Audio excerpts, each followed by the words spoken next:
Hello everyone. जीतने वालों को मेरा सलाम, क्योंकि एक दिन हर कोई जीतेगा।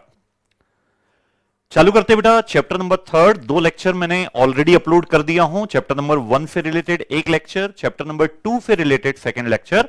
Now it's turn for chapter number three. जब लास्ट लेक्चर में भी मैंने आपको कम्युनिकेट किया था कि अगर आप अपना केस स्टडी डाइजेस्ट देखते हैं तो दो चैप्टर्स पर majority of the question dedicated है, एंड दो chapter our chapter number third and chapter number 8।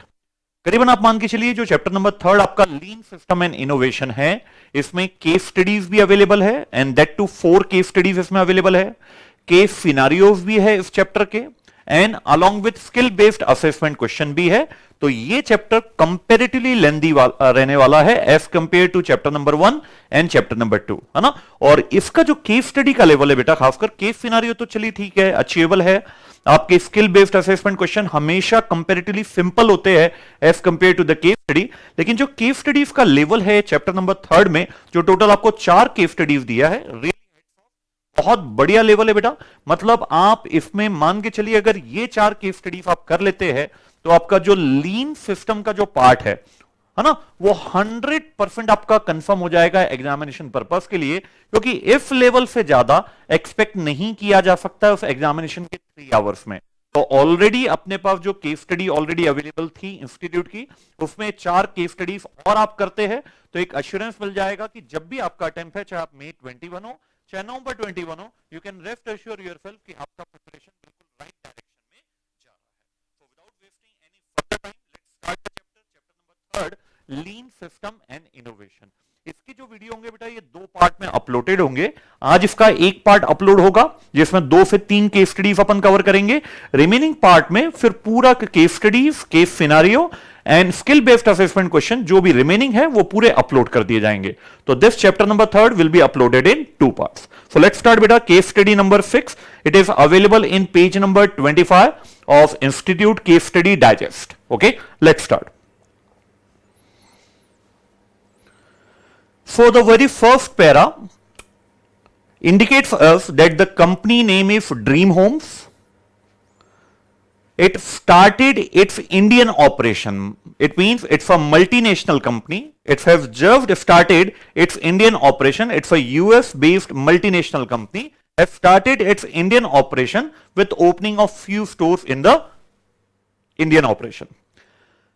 Company आज की तारीख में, पहले जब शुरुआत इन्होंने किया था तो बहुत लिमिटेड सेट ऑफ प्रोडक्ट्स रखते थे। धीरे धीरे इन्होंने फिर किचन आइटम्स भी रखना इसमें स्टार्ट किया। इस प्रकार से वाइड पॉपुलैरिटी इन्होंने गेन किया अपने इस पूरे इंडियन ऑपरेशन में। फिर यहां पे लिखा है, चूंकि ये किचन आइटम अफोर्डेबल रेंज में ऑफर करते थे, तो जो लेडीज ग्रुप है उनमें ये बहुत ज्यादा प्रिफर्ड ब्रांड हो गया, one stop search for all their necessities.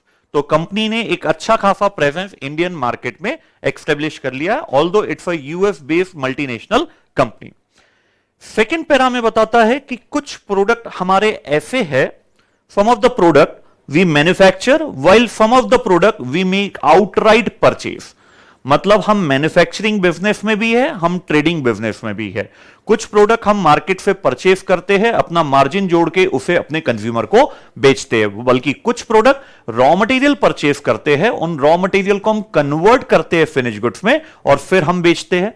तो जो भी हमारी प्रोडक्ट रेंज है उसमें मैन्युफैक्चर्ड प्रोडक्ट भी है जो हमारे द्वारा है, प्लस हम ट्रेडिंग भी करते हैं। हम जो रॉ मटेरियल लेते हैं वो लोकल मार्केट से ही प्रोक्यूर करते हैं। मतलब अगर ये इंडियन ऑपरेशन है ड्रीम होम्स, तो यहीं से इंडिया से ही हम मटेरियल प्रोक्यूर करेंगे। इंपॉर्टेंट चीज है, देखते हैं इसका रिक्वायरमेंट पार्ट में क्या इंपैक्ट पड़ेगा। हम जो भी रॉ मटेरियल परचेज करते हैं अपने फिनिश गुड्स बनाने के लिए, वो रिसाइकल रॉ मटेरियल परचेज करते हैं, ताकि हम एनवायरमेंट को ज्यादा से ज्यादा सेव कर पाए। ये बहुत यूनिक पॉइंट है बेटा। अब देखते हैं इसका रिक्वायरमेंट पार्ट में कोई लिंक होगा या नहीं होगा, लेकिन है तो यूनिक पॉइंट। जो प्रोडक्ट हमारे द्वारा मैन्युफैक्चर किया जाता है, हम उसके लिए रिसाइकल प्लास्टिक यूज करते हैं, रिसाइकलेबल स्क्रैप मटेरियल यूज करते हैं, यूज्ड फर्नीचर यूज करते हैं और फिर उसको कन्वर्ट करते हैं हमारे फिनिश प्रोडक्ट में। इससे हमें एक बहुत बड़ा एडवांटेज मिलता है। क्वेश्चन ने लाइन बताया है, एक पर्टिकुलर WIP से it was capable of generating multiple output. मतलब जो रॉ मटेरियल है रिसाइकल्ड रॉ मटेरियल, चाहे वो प्लास्टिक हो, चाहे वो स्क्रैप मटेरियल हो, चाहे वो यूज्ड रॉ मटेरियल हो, ये capable of producing more than one output out of the same recycled raw material. तो फर्स्ट पैरा हमें बताता है कि हमारी कंपनी का नाम ड्रीम होम्स है, हमें यूएस बेस्ड एमएनसी है, हमने इंडिया में ऑपरेशन स्टार्ट किया था। शुरुआत में हमने लिमिटेड प्रोडक्ट रखा था, फिर अपनी जो रेंज है वो किचन एसेसरीज में भी हमने एक्सपांड किया, और कुछ लेडीज ग्रुप में हमारा जो ब्रांड है वो वन स्टॉप डेस्टिनेशन है, मतलब जो भी उनकी नीड होती है वो हमारे ब्रांड से ही परचेज करते हैं। सेकेंड पैरा में ये बताता है कि हम कुछ प्रोडक्ट मैन्युफैक्चर करते हैं, उन मैन्युफैक्चर करने के लिए उन प्रोडक्ट को हम जो रॉ मटेरियल लेते हैं वो लोकल मार्केट से ही लेते हैं, अलॉन्ग विथ जो मटेरियल है वो रिसाइकल्ड मटेरियल है। और उस रिसाइकल मटेरियल का हमें एक बहुत बड़ा एडवांटेज मिलता है कि जो भी WIP है, हम जो भी प्रोडक्ट चाहे हम उसको उस प्रोडक्ट में कन्वर्ट कर सकते हैं। फिर कुछ प्रोडक्ट हम आउटराइट परचेज करते हैं और उन पे एक मार्जिन जोड़ के हम सेल भी कर देते हैं। तो ये कंपनी बोल रही है चूंकि हम मटेरियल कॉस्ट को लो रखते हैं क्योंकि हम रिसाइकल मटेरियल यूज कर रहे हैं, प्लस इससे हम अपने एनवायरमेंट को भी प्रोटेक्ट कर पाते हैं। ठीक है साहब।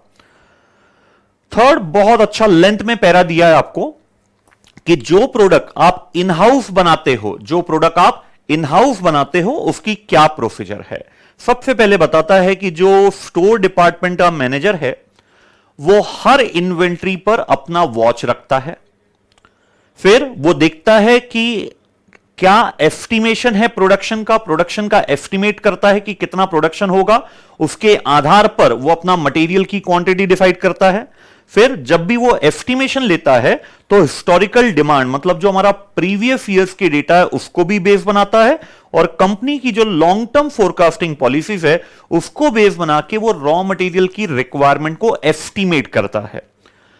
जब भी रॉ मटेरियल की रिक्वायरमेंट को एस्टिमेट किया जाता है तो एक सेफ्टी स्टॉक हमेशा यहां पे रखा जाता है ताकि कभी अचानक हमारी डिमांड बढ़ जाए या रॉ मटेरियल हमें टाइमली सप्लाई ना हो पाए अब सप्लायर के द्वारा, तो हमारे पास इनफ रॉ मटेरियल रहे अपने अनइंटरप्टेड फ्लो ऑफ प्रोडक्शन के लिए।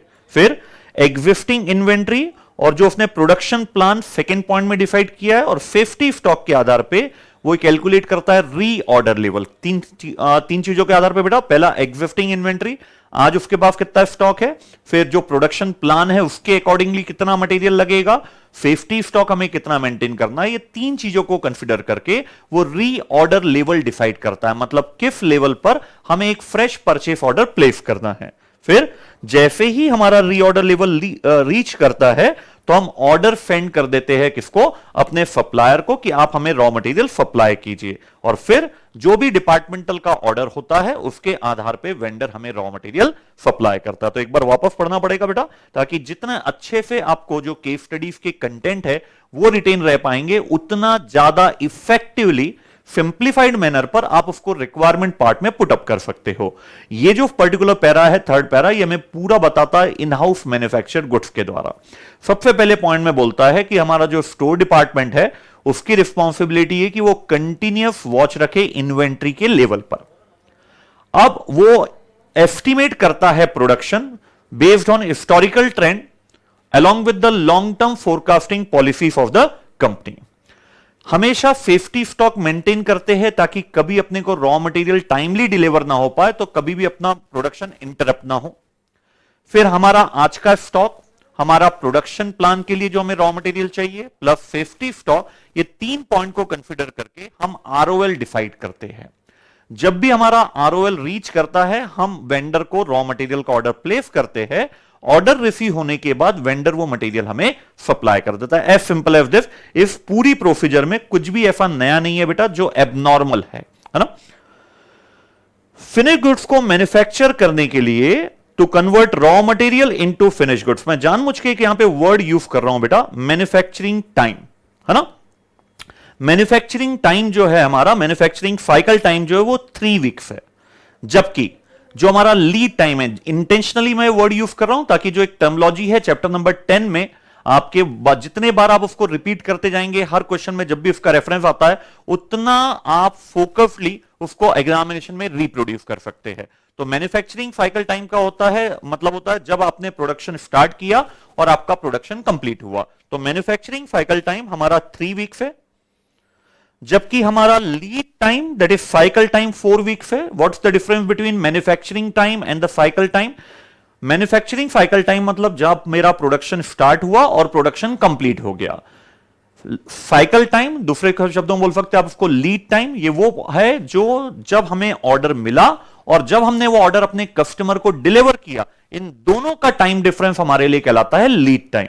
तो मैन्युफैक्चरिंग साइकिल टाइम है 3 वीक्स और हमारा लीड टाइम है 4 वीक्स। अब एक अलार्मिंग सिचुएशन हमारे लिए ये है, यही लीड टाइम हमारे इंडस्ट्री में 2.5 वीक्स है, मतलब कहीं ना कहीं हमारा लीड टाइम ज्यादा है। मतलब हमारे प्रोसेस में या तो मैन्युफैक्चरिंग साइकिल टाइम में या लीड टाइम में कहीं ना कहीं हमारा टाइम का वेस्ट हो रहा है, जिससे हमारे रिसोर्सेज भी वेस्ट हो रहे होंगे, नॉन वैल्यू एडेड एक्टिविटीज का प्रेजेंस है, ये कंफर्म हो गया।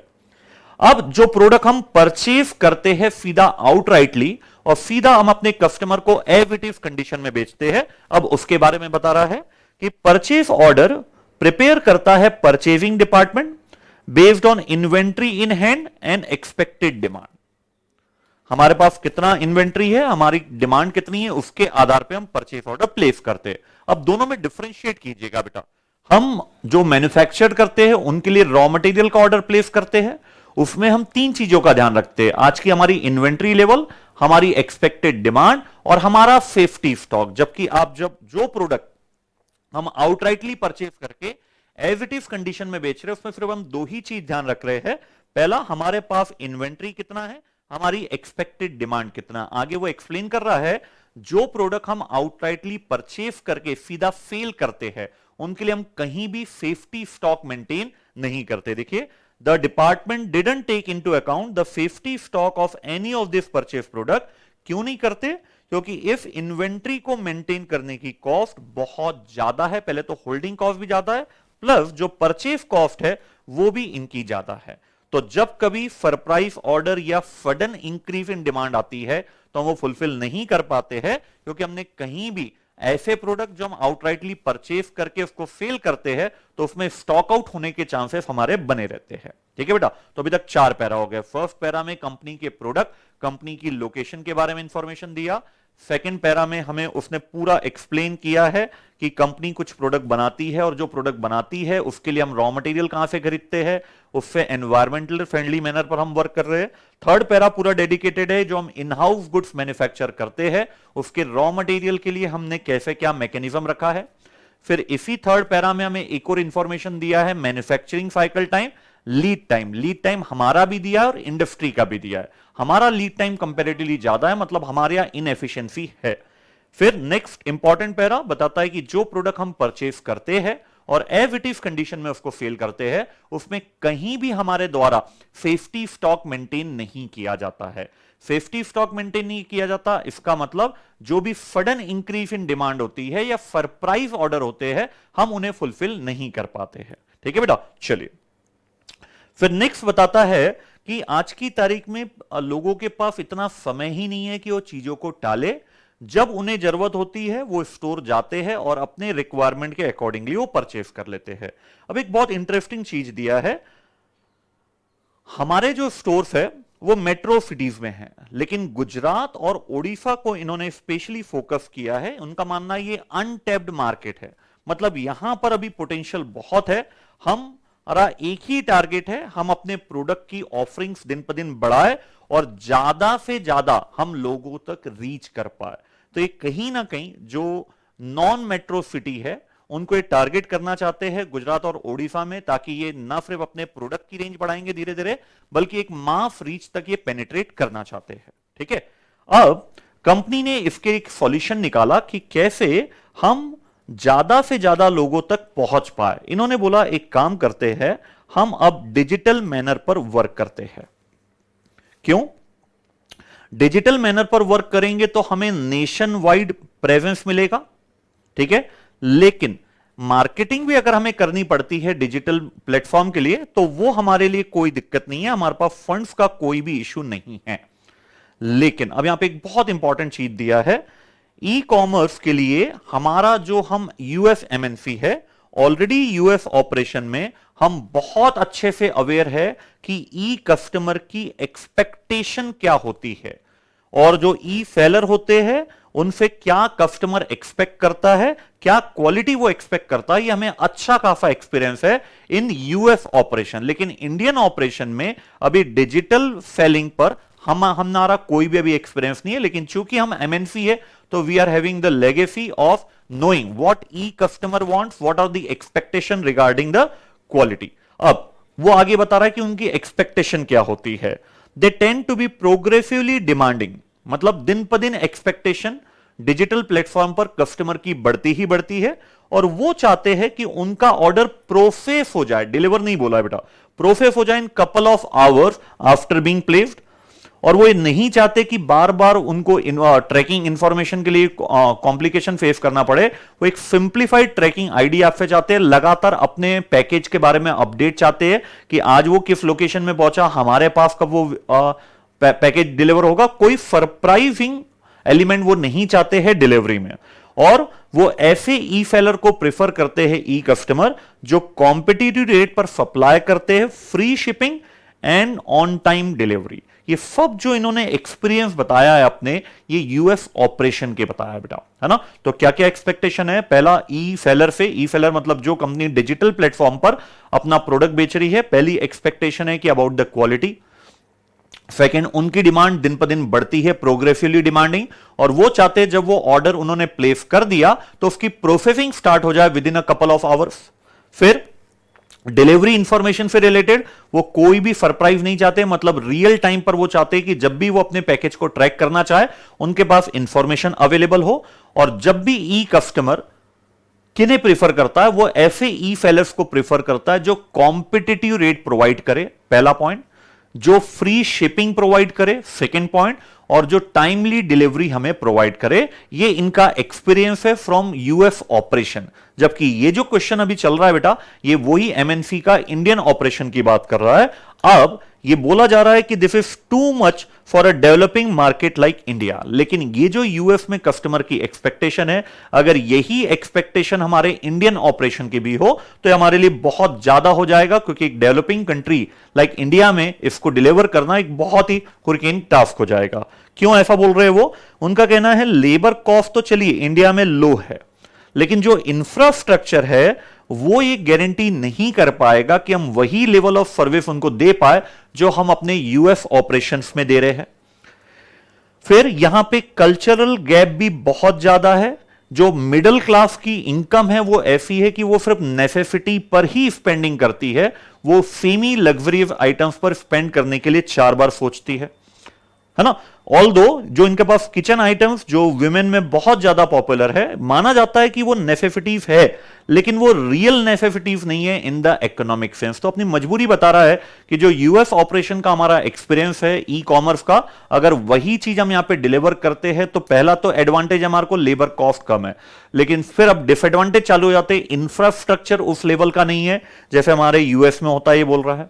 फिर यहां पर जो कल्चरल गैप है वो बहुत ज्यादा है। थर्ड पॉइंट वो बोल रहा है कि यहां पे जो मिडिल क्लास पीपल है उनकी इनकम इतनी नहीं है कि वो जो अननेसेसरी प्रोडक्ट होते हैं, जो नेसेसिटी की कैटेगरी में नहीं आते हैं, उन पर भी वो हैवी स्पेंडिंग कर पाए। इसलिए अब कंपनी ने एक रास्ता निकाला कि भैया इंडियन मार्केट में हम हैं, हमें डिजिटल होना है, तो ये तो ठीक है चैलेंजेस है, इसको ओवरकम कैसे किया जाएगा? क्योंकि यूएस ऑपरेशन से आपने सीखा है ई कस्टमर उन ई सेलर को प्रिफर करते हैं जो कॉम्पिटिटिव रेट पर अपना प्रोडक्ट देते हैं।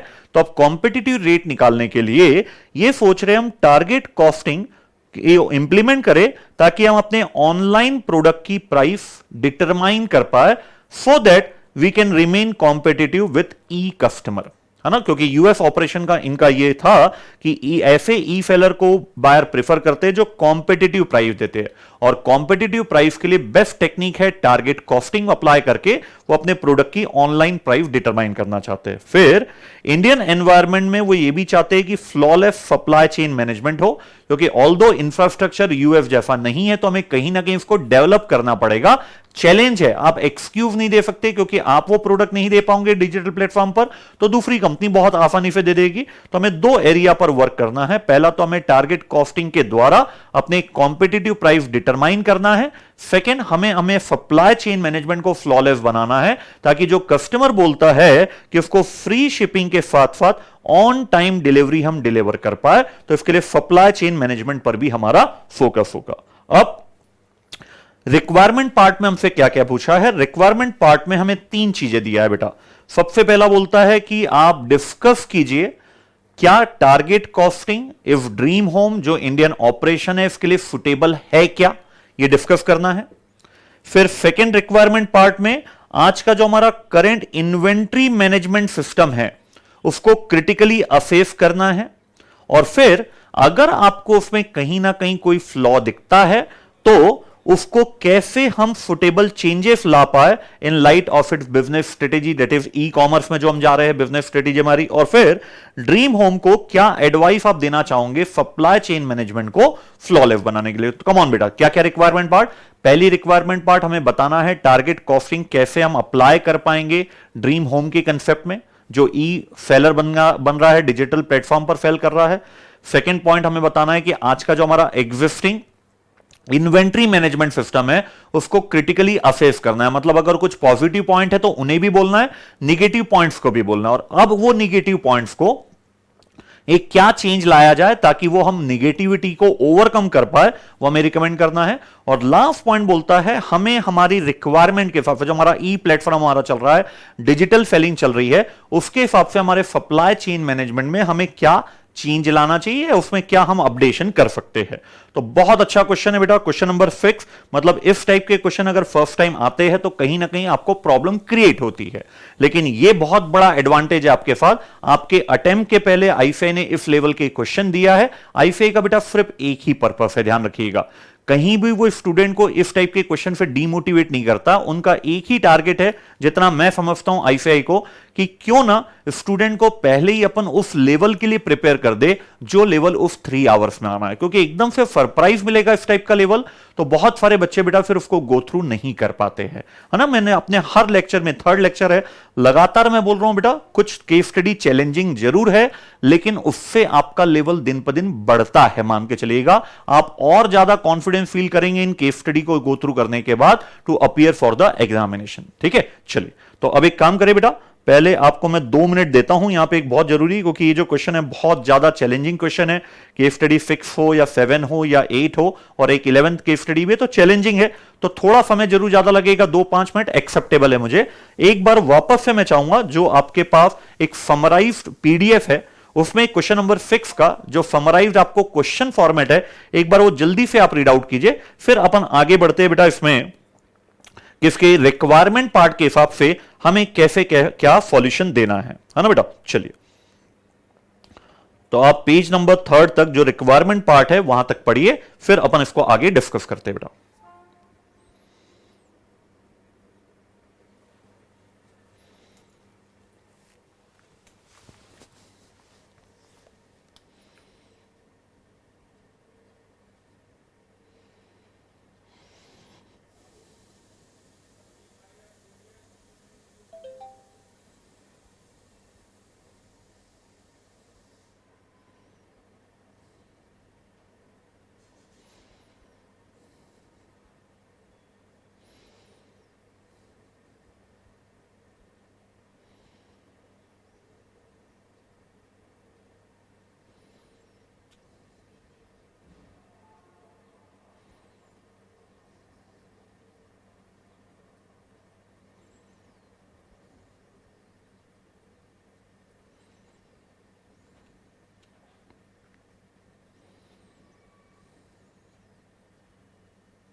चलिए बेटा, पढ़ लिया आपने। इन केस आपको थोड़ा सा और टाइम चाहिए तो आप लेक्चर पॉज कर लीजिएगा बेटा। अब अपन बढ़ते हैं रिक्वायरमेंट पार्ट के हिसाब से अपने को इसमें क्या क्या कंटेंट देना है ना। पहला वापस से requirement part first read out करते हैं कि ड्रीम होम टारगेट कॉस्टिंग जिस पर्पस के लिए अप्लाई करना चाहता है डिजिटल प्लेटफॉर्म के लिए ताकि वो कॉम्पिटिटिव प्राइस दे पाए, उसकी सुटेबिलिटी डिस्कस करना है इफ ड्रीम है। तो देखिए, जो फर्स्ट रिक्वायरमेंट पार्ट है हमारा, वो हमें बोलता है कि जो ड्रीम होम का जो इंडियन ऑपरेशन में डिजिटल एनवायरनमेंट में जाने के लिए जो टारगेट कॉस्टिंग लगा रहा है उसकी आपको सुटेबिलिटी बताना है। तो देखिए, इसका स्ट्रक्चर क्या होना चाहिए। सबसे पहले आप कॉस्ट प्लस प्राइसिंग के बारे में बताएंगे। कॉस्ट प्लस प्राइसिंग मतलब ये मेरी कॉस्ट है, मतलब मैं ध्यान ही नहीं देता कि ये मार्केट में कितने में बिकेगा, बस पहले मैं उसको मैन्युफैक्चर करता हूं, जो भी मेरी कॉस्ट आती है मैं उसको अपना प्रॉफिट मार्जिन जोड़ता हूं और जो भी प्राइस फिर डिटरमाइन होती है वो मैं अपने कस्टमर को कम्युनिकेट कर देता हूं। But cost plus pricing is applicable only and only in competitive world और sorry monopolistic market. Cost plus pricing is applicable only and only in monopolistic market, जबकि हमारी जो कंपनी है ड्रीम होम, जिनका जो इंडियन ऑपरेशन है, they are working in a competitive environment. Competitive environment के लिए फिर हमें टारगेट कॉस्टिंग अप्लाई करना पड़ता है। फिर हम इसका ओरिजिनेशन बता देंगे कि target costing emerge in Japan, फिर उसको एक्सप्लेन कर देंगे बेटा 2 से 3 लाइन में। फिर बहुत इंपॉर्टेंट, टेक्निक क्या क्या है और ऑब्जेक्टिव क्या है। इसकी जो टेक्निक है ये हम यहां पे value analysis and value engineering use करते हैं, है ना। और इसमें हमेशा ऑब्जेक्टिव होता है कि हमें हमारी टारगेट कॉस्ट को अचीव करना है, टारगेट प्राइस नहीं, टारगेट कॉस्ट को अचीव करना है without compromising on the quality and functionality of the product. उसमें कोई भी कॉम्प्रोमाइज हमें नहीं चाहिए जब भी हम टारगेट कॉस्टिंग अप्लाई करते हैं। कौन सी कॉस्ट पर हम टारगेट करते हैं? सभी कॉस्ट पर, चाहे वो परचेजिंग से रिलेटेड हो, प्रोडक्शन से रिलेटेड हो, selling, marketing, after sale service, design, each and every cost will be considered under the head target costing through value analysis and value engineering, कि कैसे हम वही प्रोडक्ट वही क्वालिटी हम अपने कस्टमर को उसके प्राइस पर दे पाए, उसी प्राइस पर हम एक रिजनेबल प्रॉफिट भी अर्न कर पाए, ये हमारी कॉस्ट आनी चाहिए। That will be the target cost. ये तो हुआ बेटा पूरा जनरल डिस्कशन, है ना। डिस्कशन हो गया। अब आपको इसकी अप्लीकेबिलिटी बताना है ड्रीम होम में। तो स्टार्ट आप यहां से करेंगे सॉल्यूशन को। अब अप्लीकेबिलिटी बताएंगे कि yes, target costing will be 100% relevant to the company because target costing works in a competitive environment. Already वही प्रोडक्ट ई प्लेटफॉर्म पर बहुत सारे सेलर बेच रहे हैं, तो you will not find any difficulty in determining the target sale price. तो बिल्कुल अप्लीकेबल होता है ये। फिर हमेशा ई जो मार्केट होता है उसका एक फीचर होता है कि अगर आपको अपने प्रोडक्ट को डिफरेंशिएट करना है तो क्वालिटी वाइज मोर और लेस आज की तारीख में सभी के प्रोडक्ट सिमिलर है बेटा, ये सब एग्री करते होंगे, मोर और लेस सिमिलर है। सिर्फ अलग अलग परसेप्शन के कारण अपन थोड़ी सी प्रीमियम किसी प्रोडक्ट को ज्यादा दे देते हैं। तो आज के मार्केट में कोई ज्यादा डिफरेंशिएशन नहीं है रिगार्डिंग द क्वालिटी वाइज। तो अगर आपको मार्केट में पेनिट्रेट करना है तो you have to offer good quality, very important point, but at low price. Quality वही हो या उससे बेटर हो, लेकिन अगर आप लो प्राइस पर उस बेटर क्वालिटी प्रोडक्ट को मार्केट करेंगे तो जो आपके लिए एक न्यू एंट्री है ना अभी डिजिटल प्लेटफॉर्म पर, ये बहुत अच्छे से कर पाएंगे बेटा। It's not the penetration pricing, it's a sort of penetration pricing कि शुरुआत में आप एक काम करें, अपना मार्जिन अगर कम रखे लेकिन क्वालिटी वही ऑफर करे जो आपका कॉम्पिटिटर ई प्लेटफॉर्म पर ऑफर कर रहा है, तो आपके लिए सक्सेस बहुत ईजी हो जाना है। फिर जब भी हम ई कॉमर्स की बात करते हैं तो जेआईटी उसके साथ हैंड इन हैंड वर्क करता है। ई कॉमर्स जो है ना बेटा वो लाइट इन्वेंट्री पर वर्क करता है। Repeat this important word, e commerce light inventory पर वर्क करता है, क्योंकि अगर यहां पे आपकी होल्डिंग कॉस्ट ज्यादा है, you can not offer the product at low price. तो आपको इन्वेंट्री कॉस्ट को अपनी बहुत मिनिमाइज करना पड़ता है, और यहां पर जेआईटी इंप्लीमेंट करके पुल डिमांड के आधार पर, जब कस्टमर डिमांड पुल करता है तभी हम अपना रॉ मटेरियल प्रोक्योर करते हैं, तभी हम उसका प्रोडक्शन स्टार्ट करते हैं।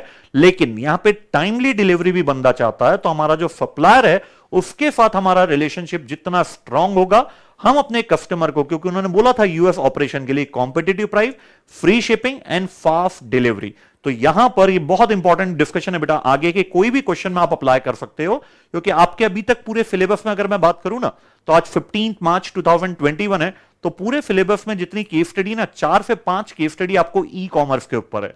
तो जब भी ई कॉमर्स के ऊपर कोई भी केस स्टडी आती है तो ये पॉइंट बिल्कुल आप लिख सकते हो, e commerce and JIT go hand in hand, because JIT will be able to reduce the inventory holding cost, then only at e-commerce platform you can offer the same or better quality but at low price। बहुत अच्छा point है, इसको आप important कीजिएगा, कि common point है, इस question से रिलेटेड नहीं, कोई भी क्वेश्चन में ई कॉमर्स में ये वाला पॉइंट आप लिख सकते हो। ठीक है बेटा, तो फर्स्ट पॉइंट में अपन ने क्या किया, जनरल डिस्कशन किया, फिर सेकंड में अपन अप्लीकेबिलिटी बताया, अप्लीकेबल हो रहा है, उसको एक यूएसपी बता दिया कि अगर आपको इस मार्केट में सक्सेस होना है तो वही क्वालिटी आपको लो प्राइस पर देना पड़ेगा। अब थर्ड पैरा में हम इसको डिस्टिंग्विश कर रहे हैं कि जो टारगेट कॉस्टिंग है उसमें हमें रॉ मटेरियल खरीदना है अपने सप्लायर रॉ मटेरियल का भी, और दूसरा वो प्रोडक्ट जो हम आउटराइटली परचेस करके सेल करते हैं। तो रॉ मटेरियल फॉर मैन्युफैक्चरिंग में हमें एक लॉन्ग टर्म कॉन्ट्रैक्ट पे एंटर करना पड़ेगा विद डेडिकेटेड सप्लायर। इससे सबसे बड़ा बेनिफिट क्या होगा, अगर सप्लायर को ये फील हम करा पाए कि we will be associated with you long term, तो वो हमारी सुनेगा। क्योंकि जीआईटी में जब हम बोले, जितनी क्वांटिटी हम बोले, जितनी क्वालिटी का बोले, वही प्रोडक्ट सप्लायर को डिलीवर करना पड़ता है, और सप्लायर इतने नखरे तभी हमारे सहेगा जब हम उसे एक लॉन्ग टर्म बिजनेस दे रहे हैं, और इस लॉन्ग टर्म बिजनेस में फिर हम उससे डिस्काउंट भी एक्सपेक्ट कर सकते हैं, क्योंकि हम यहां पे डेडिकेटेड सप्लायर के साथ डील करेंगे। हम हर मंथ या हर क्वार्टरली कोई सप्लायर चेंज नहीं करेंगे। जबकि परचेज जो फिक्स गुड्स है, आपको उसमें जो फिक्स कॉस्ट है जो आपके वेयर हाउसिंग से रिलेटेड है, स्टोरेज एंड इंस्पेक्शन कॉस्ट, क्योंकि यहां पे मैन्युफैक्चरिंग तो कहीं भी नहीं हो रही है ये, और सेलिंग कॉस्ट को यहां पे कहीं ना कहीं आपको कंट्रोल करना पड़ेगा जीआईटी सिस्टम के द्वारा, क्योंकि परचेज गुड्स जो है वो आप ही नहीं बेच रहे हो बेटा, आपके जैसे ई सेलर में और भी बहुत सारे लोग होंगे जो वही प्रोडक्ट बेच रहे हो। एक सिंपल सा एग्जांपल बेटा, अगर आपको कोई मोबाइल फोन चाहिए तो आज की तारीख में आपके पास 5-10 वेबसाइट, रेप्यूटेड वेबसाइट है जहां से आप परचेज कर सकते हो। और भी सिंपल एग्जांपल लीजिए, जितनी वेबसाइट आपको लेक्चर्स डिलीवर करती है, लगभग हर वेबसाइट के पास हर फैकल्टीज के लेक्चर्स अवेलेबल है।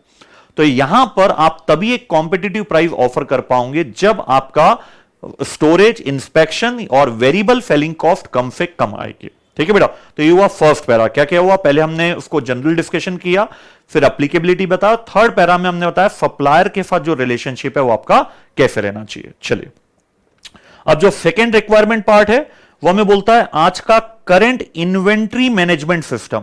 इन्वेंट्री हमारे पास दोनों है बेटा, एक मैन्युफैक्चर्ड प्रोडक्ट के लिए भी हम इन्वेंट्री मेंटेन कर रहे हैं, और ऐसा प्रोडक्ट जो आउटराइटली परचेज करके हम सेल करते हैं उनके लिए भी हम इन्वेंट्री मेंटेन कर रहे हैं।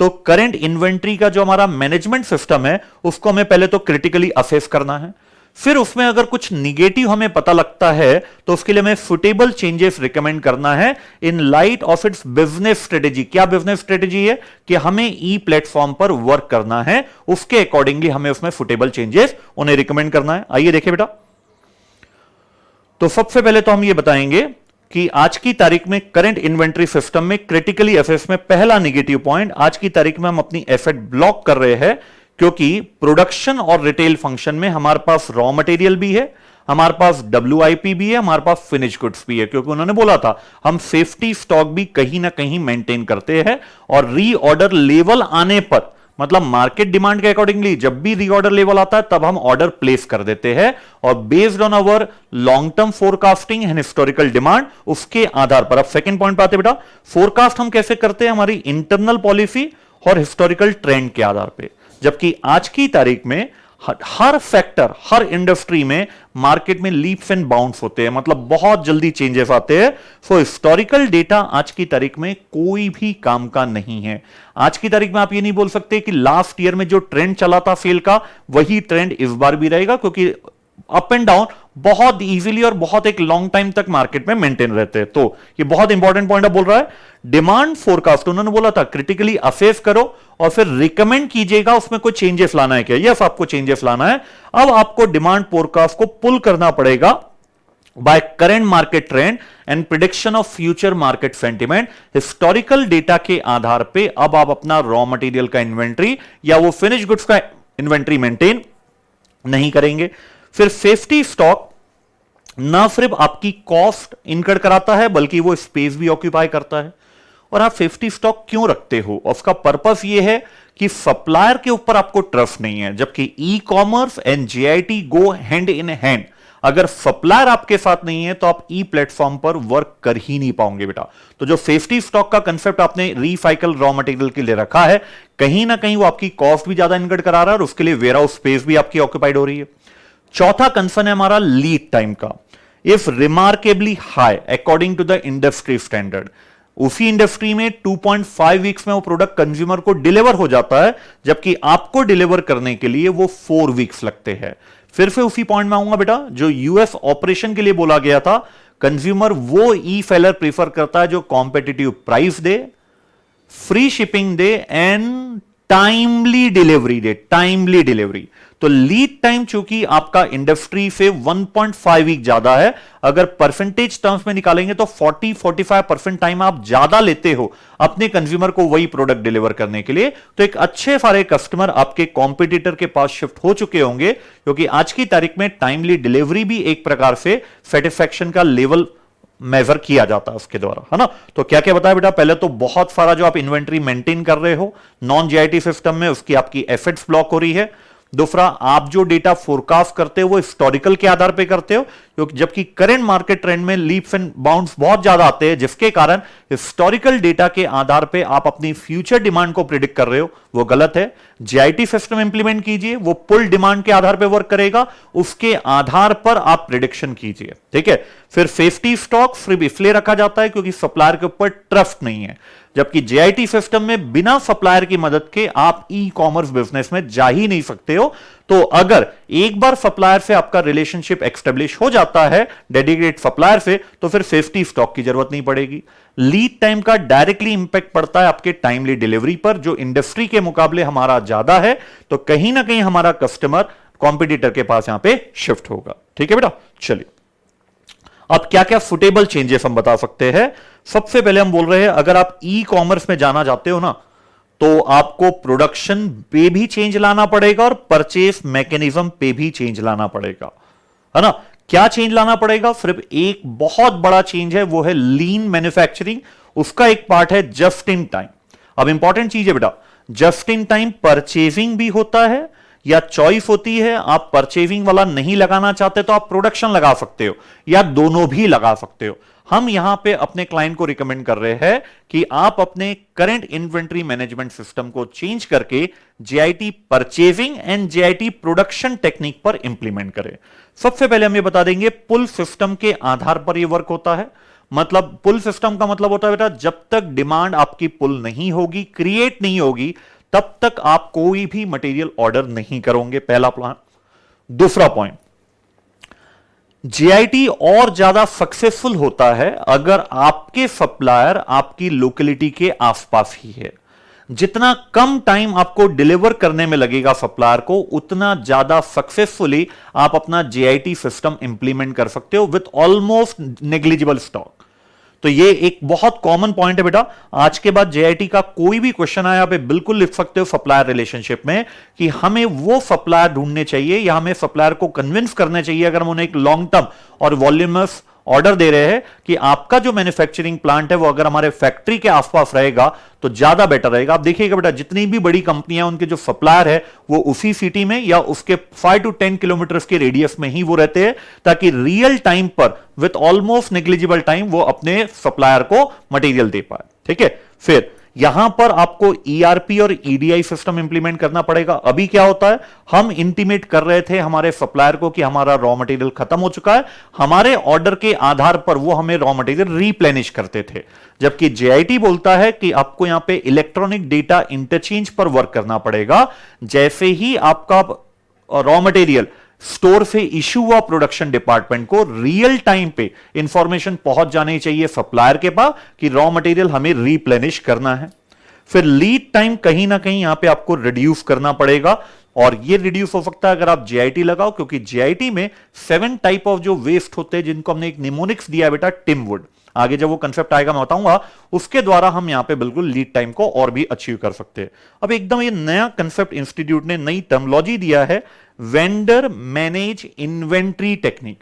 हालांकि कंसेप्ट ऑलरेडी आपके स्टडी मटेरियल में है, लेकिन उसको एक न्यू नॉमेनक्लेचर दे दिया, वेंडर मैनेज इन्वेंट्री टेक्निक। अभी तक हम अपनी इन्वेंट्री को मैनेज करते थे, अब अगर हमारी इन्वेंट्री को हमारा सप्लायर मैनेज करेगा, आई रिपीट, अभी तक इन्वेंट्री को हम मैनेज करते थे, अब हमारी इन्वेंट्री को अगर मैनेज करेगा हमारा supplier, then technique is known as vendor manage inventory technique.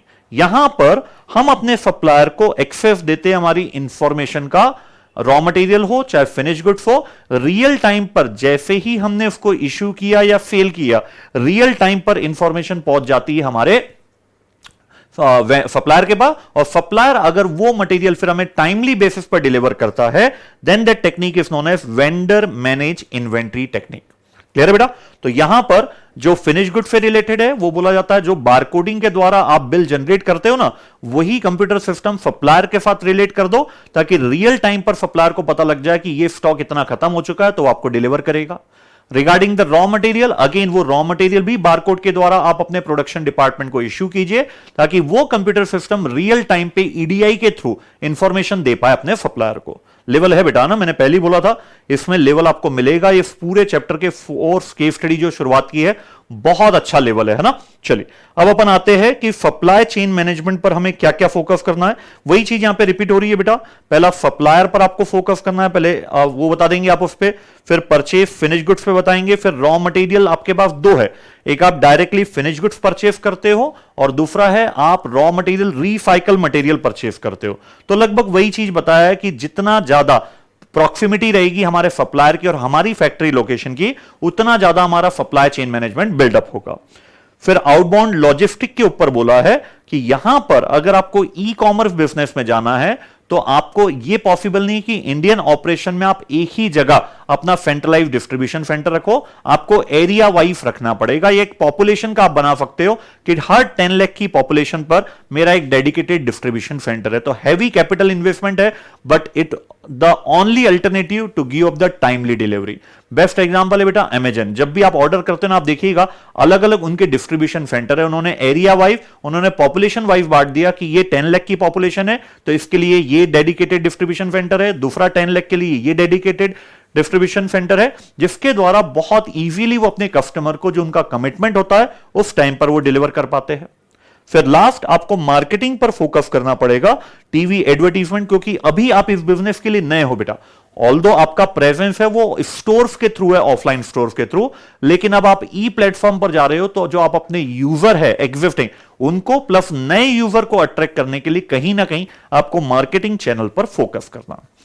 बहुत अच्छी केस स्टडी बेटा ना। चलिए ये अच्छा है, ये सब केस स्टडी आप पहले ही कर रहे हैं, आपके अटेम्प्ट के पहले। मैं बार बार कंटिन्यूस रिपीट करता हूं बेटा, क्योंकि बहुत सारे कम्युनिकेशन हमें मिलते हैं कि सर बहुत टफ हो गया 49 केस स्टडी आने से, और भी ज्यादा हमें समय देना पड़ रहा है। बिल्कुल बेटा, मैं आपके साथ हूं, समय आपको जरूर देना पड़ रहा है, नहीं तो भी आपको 20-25 आवर्स एक्स्ट्रा देना पड़ रहा है अपने प्लानिंग में से, लेकिन इट्स वर्थ। इस लेवल को अचीव करने के बाद आप देखिएगा जब भी आप अटेम्प्ट देंगे मई 21 या नवंबर 21, you will definitely feel comfortable. उस समय आपको लगेगा कि हाँ यार थोड़ी सी मेहनत जरूर ज्यादा हुई है, कुछ नए क्वेश्चंस और कुछ हाई लेवल क्वेश्चन भी अपन ने किया है, लेकिन इसके द्वारा अपन एग्जाम के लिए प्रिपेयर हो पाए। आज मैंने बेटा 2 से 3 बार कम्युनिकेट किया हूं, रीजन ये सही में बहुत अच्छा लेवल है चैप्टर नंबर 3 के केस स्टडीज के क्वेश्चन का, है ना। अब अपन आते हैं केस स्टडी नंबर 7 जो पेज नंबर 30 में है। आइए बेटा, case study number 7 page number 30। मैंने अपनी तरफ से बेटा पूरी कोशिश किया हूं कि बहुत प्रेसाइज मैनर पे मैं आपको क्वेश्चन का समरी दूं, बहुत प्रेसाइज और बहुत लॉजिकल मैनर पर विद अ प्रेजेंटेशन फॉर्मेट मैं आपको इसका सॉल्यूशन भी प्रोवाइड करूं। मैंने अपनी तरफ से पूरी कोशिश की हूं कि मैं इसको बहुत सिंप्लीफाई कर पाऊं। अगर ये आपको हेल्प कर रहा है बेटा तो प्लीज आपसे रिक्वेस्ट है, आप हमें जरूर कमेंट के द्वारा हमारे टेलीग्राम डिस्कशन ग्रुप में या यूट्यूब में आप कमेंट करके जरूर बताइएगा ये जो पीडीएफ आपको प्रोवाइड की जा रही है समरी पीडीएफ, इससे आपको क्या बेनिफिट मिल रहा है बेटा। क्योंकि आप जब कमेंट करते हैं ना, इसमें दूसरे बच्चे भी मोटिवेट होते हैं कि हाँ यार ये चीजें इनको फायदा हो रहा है तो हम भी करते हैं। तो एक स्प्रेड ऑफ अवेयरनेस है, एक स्प्रेड ऑफ हेल्प है आपके द्वारा कि आप दूसरे स्टूडेंट को भी हेल्प करेंगे कि नहीं यार हमें बेनिफिट मिल रहा है तो आपको भी इससे बेनिफिट मिल रहा है। और इनडायरेक्टली हमें भी एक एप्रिसिएशन मिलता है बेटा हमारे एफर्ट्स का कि यस जो हमारे यूट्यूब स्टूडेंट्स है, जो हमारे टेलीग्राम चैनल स्टूडेंट्स है, हम हम जो उन्हें दे रहे हैं वो उनको बेनिफिट सही में मिल रहा है या नहीं मिल रहा, ये भी हमें पता आपके द्वारा ही चलता है बेटा। तो बहुत वैल्यूएबल है आपके कमेंट, आपके लाइक, वो बिल्कुल बिल्कुल आप हमें दीजिएगा। चलिए अब आते हैं अपन केस स्टडी नंबर 7। यहां पे फर्स्ट पैरा में आपको बताता है कि हमारे कंपनी का नाम ब्रेड एंड बटर कंपनी है। हमने कपल ऑफ ईयर्स एगो ही अपना अभी अभी बिजनेस चालू किया है फूड आइटम्स में, जिसमें हम ब्रेड और सैंडविचेस डिलीवर करते हैं। लेकिन अब हाई न्यूट्रिएंट्स रिच ब्रेकफास्ट में अब कुछ नई डिशेस आ गई है, जिसके कारण ब्रेड और जो सैंडविच वाला बिजनेस है जो ब्रेकफास्ट में जनरली लोग पहले प्रेफर करते थे, अब वो उसको अवॉइड करके corn meal, rice crisps and oats meals में वो जा रहे हैं। ठीक है, अब हमारी एक हिस्ट्री बता रहा है। वो हमारा था कि हम जो कस्टमर हमसे जैसी ब्रेड एक्सपेक्ट करता है हम वो कस्टमाइज ब्रेड उसको देते थे इन नो टाइम, मतलब हमारी बहुत स्पीडियस डिलीवरी थी एंड डिलीशियस। वही चीज जो कस्टमर चाहता था हम उसको वैसा ही डिलीवर करते थे। ब्रेड एंड बटर की बात कर रहा है बेटा ना। फिर जो प्राइस हम चार्ज करते थे अपने दो प्रोडक्ट के लिए, ब्रेड और सैंडविच के लिए, वो हाई एंड पे होती थी। क्यों? क्योंकि 50 किलोमीटर के एरिया पर हम अपने आप में अकेले स्टोर थे जो कस्टमर की एक्सपेक्टेशन को यूनिकली फुलफिल कर पाते थे और इन्हें वही टेस्ट दे पाते थे जो उनकी मॉर्निंग को पूरा हैप्पीनेस से फिल कर दे। पूरा इसी पैरा में बताया गया है ना। फिर अब ये आगे हमें बताते हैं कि जो बिजनेस था हमारा ब्रेड बटर एंड सैंडविच का, ये प्रॉस्पर करा ईयर टू ईयर बेसिस पर, जिसके कारण बिजनेस प्रॉस्पर हुआ तो हमें एडिशनल स्पेस की जरूरत पड़ी। रिसोर्स रिक्वायरमेंट यहां पे होता है बेटा वेयर हाउस और स्टाफ। एडिशनल स्पेस की जरूरत पड़ी, हमारे को एडिशनल किचन स्टाफ की जरूरत पड़ी। हमने क्या किया, इस इंक्रीजिंग डिमांड को मीट करने के लिए हमने और भी स्टाफ हायर कर लिया। हमें जो और स्पेस जरूरत थी हमने उसको लीज पे ले लिया। लेकिन अब हमें पता लगता है कि जितनी हमारी रिक्वायरमेंट थी बिजनेस की, उससे ज्यादा हमारे पास स्टाफ है, उससे ज्यादा हमारे पास स्पेसेस अवेलेबल है। तो अब हमने क्या किया, जो हमारा एग्जिस्टिंग बिजनेस था सिर्फ दो एरिया में था, ब्रेड एंड सैंडविच, अब हमने इसको और एड ऑन किया। मतलब अब हमने अपनी प्रोडक्ट लाइन में और भी नए नए आइटम्स जोड़ा। पहला फ्रोजन फूड आइटम्स जोड़ा हमने, डेजर्ट्स जोड़ा, बेवरेजेस जोड़ा and meal for train passengers. तो अगर आप देखेंगे बेटा तो अपन ने अब अपने पास पहले दो ही प्रोडक्ट थे ब्रेड एंड सैंडविच, अब अपने पास तीन प्रोडक्ट अपन ने और ऐड कर दिया। क्या क्या? फ्रोजन फूड आइटम एक, ये तीसरा प्रोडक्ट हमने ऐड किया, डेजर्ट एंड बेवरेजेस हमने चौथा आइटम ऐड किया, और मील फॉर ट्रेन पैसेंजर ये हमने पांचवा प्रोडक्ट ऐड किया। आप समझ पा रहे हो ना बेटा, पहले कितने प्रोडक्ट थे हमारे पास? दो, ब्रेड एंड सैंडविच। अब चूंकि हमारा बिजनेस प्रॉस्पर किया ब्रेड और सैंडविच का, जो हाई एंड पर हम प्राइस दे रहे थे फिर भी कस्टमर हमसे वो प्रीफर करता था, तो हमें लगा कि हमारा बिजनेस दिन पर दिन बढ़ रहा है, तो क्यों ना हम और भी स्टाफ हायर करें और भी स्पेस ले लीज पर, जिसके कारण हमारे पास स्टाफ भी ज्यादा है, लीज के कारण हमारे पास इनफ स्पेस अवेलेबल है। तो हमने 3-4 प्रोडक्ट और ऐड कर लिया इसमें, और एक यूनिक हमने ऐड किया ट्रेन पैसेंजर के लिए। अब हम फूड भी प्रोवाइड करेंगे। आज के बाद जब ये हमने बिजनेस अपना और एक्सपांड कर दिया, तो ब्रेड एंड बटर कंपनी जो नाम था अब वो चेंज होके जेटीआई हो गया, जस्ट टेस्टेड। ये याद रखिएगा बेटा ना, इंपॉर्टेंट है। अब नाम भी हमारा चेंज हो गया, ब्रेड एंड बटर कंपनी के नाम से हम ना जान के जस्ट टेस्टेड जेटीआई के नाम से हम जाने जाते हैं। हम जब भी नए बंदे अपॉइंट करते हैं तो हम ये देखते हैं क्या उनके पास फ्लॉलेस कुकिंग स्किल्स है, और मार्केट में इनफ हमारे पास स्टाफ अवेलेबल है, कहीं भी कोई की फैक्टर हमारे पास अवेलेबल नहीं है। हम हमेशा अपने स्टाफ को एनकरेज करते हैं कि आप हमें यूनिक रेसिपी प्रोवाइड कीजिए, और फिर वो एक जो टीम हमने बनाया वो गैदर होती है, वो उस रेसिपी को देखते हैं, और फिर वो अप्रूव अगर हो जाती है तो हम उसका प्रोडक्शन स्टार्ट कर देते हैं। यहां तक तो देखिए बेटा बहुत स्मूथली सब चीज चली है। अब यहां से प्रॉब्लम आना स्टार्ट हुई। तो पहले अभी तक क्या क्या हुआ, हमारी कंपनी का नाम ब्रेड एंड बटर कंपनी था। हमने कुछ सालों पहले ही अपना बिजनेस स्टार्ट किया था ब्रेड और ब्रेकफास्ट में, सैंडविचेस में। हम अपने कस्टमर को ब्रेड और सैंडविच कस्टमाइज देते थे।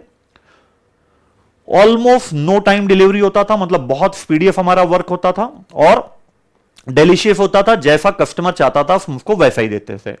हमारे आसपास की लोकेलिटी में 50 किलोमीटर के आसपास हम जो सर्विसेज दे रहे हैं, हम जो टेस्ट दे रहे हैं, वो कोई भी नहीं दे पाता था, तो हम हाई एंड पर अपनी प्राइस रखते थे, तब भी कस्टमर हमारे ब्रांड को प्रेफर करता था, क्योंकि टेस्ट और क्वालिटी अगर हम उन्हें दे रहे हैं तो डेफिनेटली कस्टमर हमें प्रेफर कर रहा है। फिर हमारा बिजनेस बढ़ा ब्रेड और सैंडविच का, तो इसके लिए हमने स्टाफ भी हायर किया, एडिशनल स्पेस भी लिया, जिसके कारण हमें एक पॉसिबिलिटी दिखी कि क्यों ना और कोई प्रोडक्ट ऐड किया जाए, तो हमने 3 से 4 प्रोडक्ट और ऐड कर दिया, एंड स्पेशली पैसेंजर्स के लिए मील भी हमने प्रिपेयर करना चालू किया। अब हमारे कंपनी का नाम यहां पे चेंज हो गया, ब्रेड एंड बटर कंपनी से हमारा नाम हो गया जस्ट टेस्टेड जेटीआई। हमारे पास जो स्टाफ है वो हम हमेशा फ्लॉलेस कुकिंग स्किल वाले लेते हैं, और हमेशा उन्हें हम प्रमोट करते हैं कि आप अपनी यूनिक रेसिपी हमारे पास शेयर कीजिए, अगर वो टीम हमारी अप्रूव हो जाती है, रेसिपी वाली अप्रूव हो जाती है, तो हम आपको रिवॉर्ड भी देंगे। ठीक है, अब यहां से फिर प्रॉब्लम स्टार्ट होती है बेटा ना, अभी तक तो एकदम सिंपल फायदा चला, अब यहां से प्रॉब्लम स्टार्ट होती है ना। पहला इशू, जो एम्प्लॉइज है वो जो मील्स, जो ट्रेन के लिए मील्स है, वो प्रायर एंटिसिपेशन ऑफ डिमांड बनाते हैं, including excess meal for any stock out. पहला इशू यहीं से क्रिएट होता है बेटा, जो हमारा लास्ट प्रोडक्ट था पैसेंजर के लिए मील, वो हम प्रायर एंटिसिपेशन ऑफ डिमांड, हमें लगता था कि इतनी डिमांड जनरेट होगी, मतलब हम पुल सिस्टम पे ना जाके पुश सिस्टम पे जा रहे हैं नॉन जीआईटी पर, कि हम बिना डिमांड जनरेट किए ही सिर्फ एंटिसिपेटेड डिमांड के आधार पर प्रोडक्शन करते, अलोंग विथ हम अपना प्रोडक्शन और भी ज्यादा बढ़ा देते, ताकि कभी एक्सेस डिमांड जनरेट हो जाए तो हमारा स्टॉक आउट ना हो। जिसके कारण क्या हुआ, एक मंथ क्या उसके आसपास में हमारा वेयर हाउस में मटेरियल बहुत ज्यादा हो गया, purchase from various supplier based on suggestion of staff and package meal. हर कोई अपनी अपनी यूनिक रेसिपी डिजाइन करता, उसके आधार पर सप्लायर को रॉ मटेरियल कर देता, तो एक महीने में हमारे वेयर हाउस में ढेरों रॉ मटेरियल का स्टॉक हो गया। किचन में करंट स्टाफ जो है वो कंफर्टेबली वर्क ही नहीं कर पा रहे, क्योंकि पूरा मटेरियल फैला हुआ है, जिसके कारण ये जितने बहुत सारे आइडियाज आपको आए थे ना, जिसके कारण अब बहुत सारे आइडियाज हमें ड्रॉप करना पड़ा, क्योंकि हमारे स्टाफ में कोऑर्डिनेशन नहीं है, और जो रेसिपी हमने एक्सेप्ट किया था वो हमें निगेटिव कॉस्ट बेनिफिट इक्वेशन दे रहा है, मतलब उन रेसिपी पर हमारी कॉस्ट ज्यादा लग रही है, जबकि हमें बेनिफिट रेवेन्यू कम मिल रहा है। तो वापस से बेटा बहुत इंपॉर्टेंट पॉइंट है, यहां पर जो स्टाफ है हमारा, वो पैसेंजर मील्स के लिए, जो हमारा लास्ट प्रोडक्ट है, ब्रेड के लिए नहीं, सैंडविच के लिए नहीं, फ्रोजन फूड के लिए नहीं, जो हमारा लास्ट प्रोडक्ट है पैसेंजर मील को, वो उसके लिए वो प्रोडक्शन कैसे करता है, वो पहले तो एंटिसिपेट करता है कि आज कितना प्रोडक्शन डिमांड आएगी, उसके आधार पर प्रोडक्शन कर देता है without seeing the actual demand. Plus कभी एक्सेस डिमांड आ जाए, उसको भी फुलफिल करने के लिए उस सिचुएशन में स्टॉक आउट ना हो, वो प्रोडक्शन स्टार्ट कर देता है मील का। अब स्टाफ अपनी अपनी रेसिपीज के आधार पे अलग अलग सप्लायर से रॉ मटेरियल परचेस कर रहे हैं, जिसके कारण 1 से 1.5 महीने में हमारे वेयरहाउस में ऑलमोस्ट स्पेस ही नहीं बची है कि वहां पे वो मटेरियल रख पाए, पूरा बिखरा हुआ है। हमारा जो किचन स्टाफ है वो कंफर्टेबली वर्क ही नहीं कर पा रहा है ड्यू टू लेस स्पेस। अब इसमें हुआ क्या, अब जो हमारे स्टाफ है उनमें कोऑर्डिनेशन की प्रॉब्लम हमें आ रही है, बहुत सारे आइडियाज जो आए थे हमें उन्हें ड्रॉप करना पड़ा, जो हम एनकरेज करते थे कि आप यूनिक रेसिपी शेयर कीजिए, उन्हें ड्रॉप करना पड़ा हमें। प्लस जो हमने एक्सेप्ट कर लिया था, बाद में हमें पता लगता है कि वो निगेटिव कॉस्ट बेनिफिट इक्वेशन है, मतलब जो रेसिपी अप्रूव की गई थी उसमें हमने बस ये देखा ये यूनिक रेसिपी है, हमने ये नहीं देखा कि इस रेसिपी को मटेरियलाइज करने के लिए हमें कितना खर्चा लगा और उसके कंपैरिजन में कितना बेनिफिट हुआ। बाद में हमें पता लगता है कि यार ये तो घाटा हो गया हमें इसके कारण। ये पूरा ध्यान दीजिएगा बेटा, मील बिजनेस से रिलेटेड बात कर रहा है ना। अब आप पहले सिर्फ ब्रेड और सैंडविच बेचते थे, फिर आपने और भी प्रोडक्ट बढ़ा दिया है ना, और प्रॉब्लम अभी फ्रोजन फूड में नहीं आई है बेटा, डेजर्ट में अभी तक कोई प्रॉब्लम उन्होंने नहीं गिनाया, ना कि बेवरेजेस में गिनाया, सिर्फ जो एक नया प्रोडक्ट ऐड हुआ है पैसेंजर मील, उसके कारण ये प्रॉब्लम अभी तक क्रिएट हो रही है। बहुत क्लैरिटी रखिएगा बेटा, क्योंकि क्वेश्चन अच्छा खासा लेंदी है, कहीं ना कहीं फिर बच्चा कंफ्यूजन होता है ना। तो 4 एक प्रोडक्ट ऐड किया, फ्रोजन फूड, डेजर्ट, बेवरेजेस में कोई अभी तक प्रॉब्लम क्रिएट नहीं हुई है, जो पैसेंजर मील है उसमें प्रॉब्लम क्रिएट हो रही है। अब ब्रेड एंड सैंडविच बिजनेस जो हमारा ट्रेडिशनल बिजनेस था, जो अभी भी हम कंटिन्यू कर रहे हैं, वो निगेटिव पब्लिसिटी, किसकी निगेटिव पब्लिसिटी, ट्रेन मिल की निगेटिव पब्लिसिटी के कारण उस पर भी अच्छा खासा इंपैक्ट आया है। क्यों? क्योंकि जेआईटी ने क्या किया, ट्रेन मिल पर क्वालिटी पर कॉम्प्रोमाइज कर दिया, ताकि वो इनफ प्रॉफिट कमा पाए इस मील बिजनेस को कंटिन्यू करने के लिए। क्योंकि उसने बोला था आज की तारीख में जो हम क्वालिटी दे रहे हैं उसमें हमें घाटा हो रहा है, निगेटिव कॉस्ट बेनिफिट इक्वेशन आ रही है, तो उन्होंने एक शॉर्ट टर्म व्यू के हिसाब से क्वालिटी पर कॉम्प्रोमाइज कर दिया ताकि वो प्रॉफिट मेंटेन कर पाए, जिसके कारण उनका ना सिर्फ पैसेंजर मील बिजनेस अफेक्ट हुआ है, जबकि जो उनका सबसे क्रीम बिजनेस था जिसके आधार पर कंपनी जानी जाती थी, bread and butter, bread and sandwich, उसके पर भी इंपैक्ट आया है। जो हमारे लॉयल क्लाइंट्स थे वो अब हमारे कॉम्पिटिटर के पास जा रहे हैं। अब मैनेजमेंट को रियलाइज होता है क्या हम इस मील बिजनेस को कंटिन्यू करें, क्योंकि हमारे पास इनफ ऑर्डर भी नहीं है और जो हम पहले से एंटिसिपेटेड डिमांड के आधार पर मील प्रिपेयर कर लेते थे वो वेस्टेज हो जाता है, जिसके कारण हमारे को बहुत ज्यादा ह्यूज कॉस्ट का बर्डन आता है। तो अभी तक किसकी बात किया बेटा? सेकंड पैरा जो है उसके लास्ट 3-4 लाइन और थर्ड पैरा की फर्स्ट 3-4 लाइन पूरा मील बिजनेस। मील बिजनेस तो हमारा डूबा ही डूबा, पैसेंजर मील बिजनेस, उसके कारण हमारे ब्रेड और सैंडविच बिजनेस पे भी इंपैक्ट आया। अब बचे हुए product, the frozen items, desserts and beverages business were the only support they had. अच्छा खासा जो आपका बिजनेस चल रहा था ब्रेड एंड सैंडविच का वो डाउन हो गया because the negative publicity of the passenger meal, वो तो डूबा ही, ब्रेड और सैंडविच वाले बिजनेस को भी ले डूबा।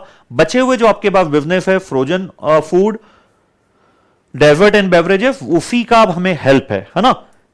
क्लाइंट अभी भी ये आइटम्स, हमें तीनों आइटम्स बाय करते हैं क्योंकि वो मान के चलते हैं कि हम इन्हें परचेज करते हैं और एज इट इज कंडीशन में हम इन्हें बेच देते हैं। अब कंपनी चाहती है कि क्यों ना अपन एक चेंज ओवर लाए, अब अपन रिटेलर बन जाए rather than prepare of passenger meal, bread and sandwich, है ना।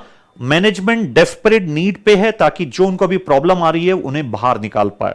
तो वापस एक बार पूरा क्वेश्चन रीड आउट करना पड़ेगा बेटा, मैं आपको बताता हूं क्या क्या है। चलिए एक काम करते हैं, इसको अपन अपने समरी नोट से रिवाइव करते हैं, क्योंकि एक और बार ये रिवाइव होगा तब जाके आप कंफर्टेबल रहेंगे। सबसे पहला, हमारे कंपनी का नाम ब्रेड एंड बटर कंपनी है, जिसको बीबीसी बोला जाता था, है ना। क्लाइंट बिजनेस है, फूड आइटम्स बनाते हैं, स्पेशली ब्रेड एंड सैंडविचेस।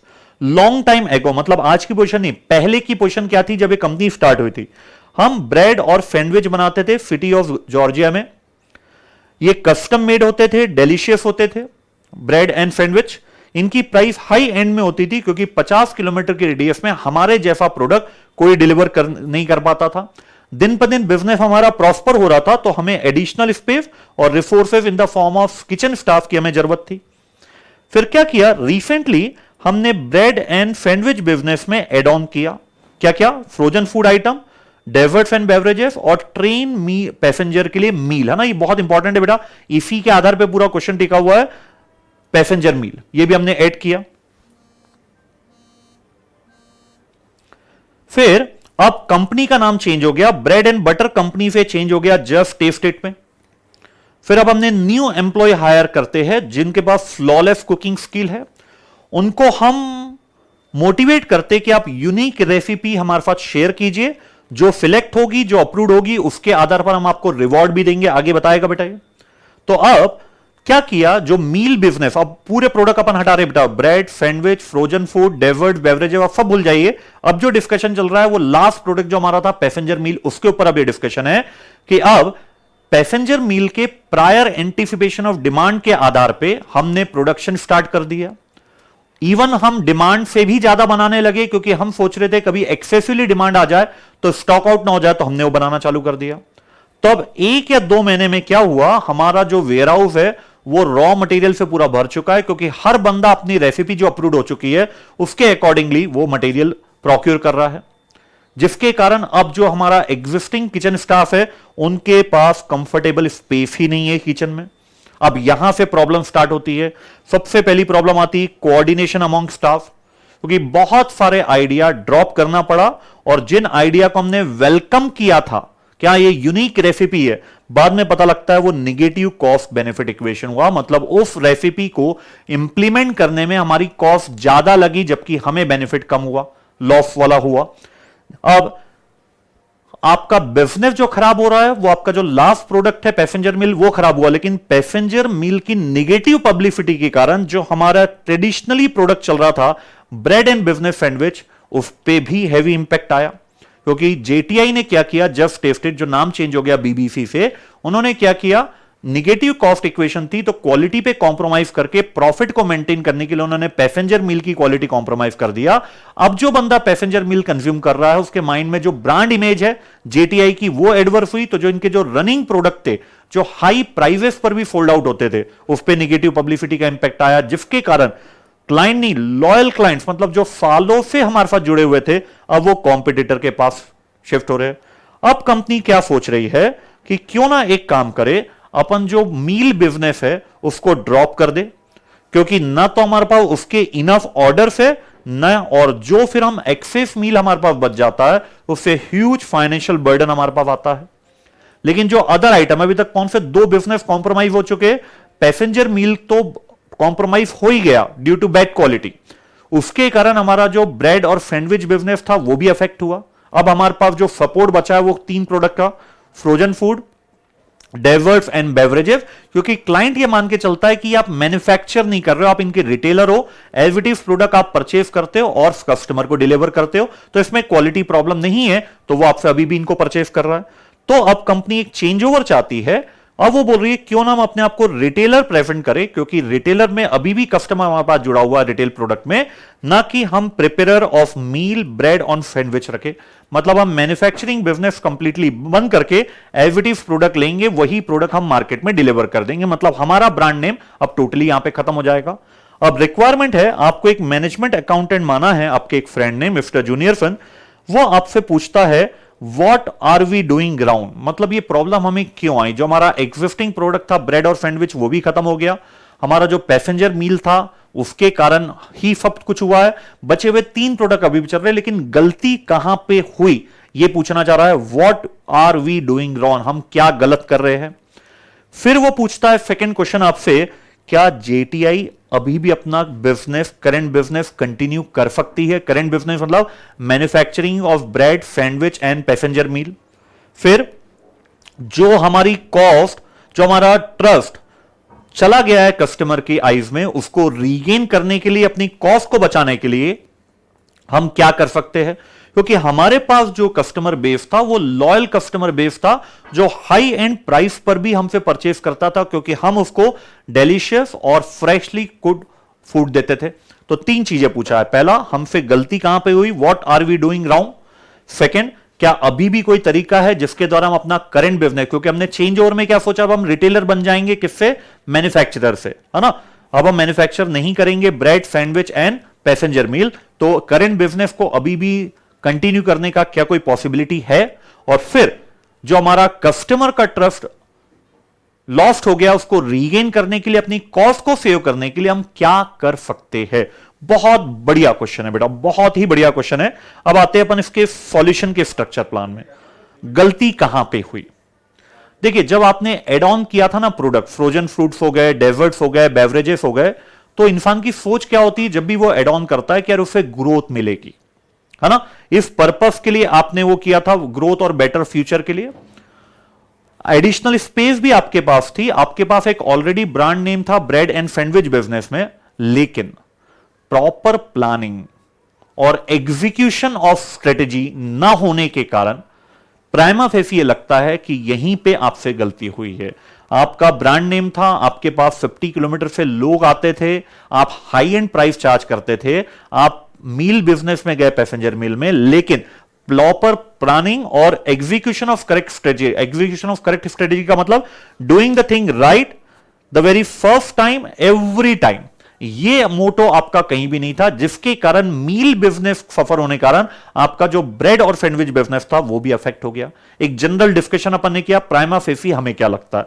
अब अपन डिस्कस करते हैं डिटेल में, let us see what were we doing and what should have been done. तो सबसे पहले एक जनरल डिस्कशन करेंगे, क्योंकि क्या करना चाहिए पूरा टिका हुआ लीन थिंकिंग के ऊपर। मतलब जो आपका चैप्टर नंबर 3 का हेडिंग है ना बेटा, लीन सिस्टम एंड इनोवेशन, उसका जो अपन मेन टॉपिक है उसके बारे में थोड़ा सा डिस्कशन किया आईसीआई ने, पहले वो बोल देते हैं।